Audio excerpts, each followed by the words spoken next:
मध्ये असतो का नाही सध्या तुम्ही बघा, प्रत्येक माणूस कशात आहे? स्ट्रेसमध्ये, टेन्शनमध्ये. कशाच टेन्शन नाही आहे हो तुम्हाला? नाही हो, सगळं टेन्शन आहे मला. तुम्हाला? मला टेन्शन नाही, याच टेन्शन आहे.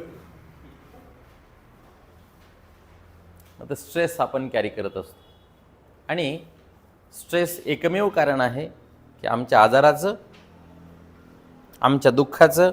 मग स्ट्रेस काय येतो? कशामुळे स्ट्रेस येतो माणसाला? आमच्या मनाप्रमाणे घटना नाही घडल्या की स्ट्रेस येतो, ताण येतो. आणि घटना नेमकी आमच्या मनाच्या प्रमाणे घडत नाहीत, लोक आमच्या मनाप्रमाणे वागत नाहीत. काय घडतंय आमच्या मनाप्रमाणे जिंदगी? सांगा मला. काहीच घडत नाही. मग अपेक्षा केल्या की स्ट्रेस वाढणार म्हणजे वाढणार. That's all. आता स्ट्रेस कमी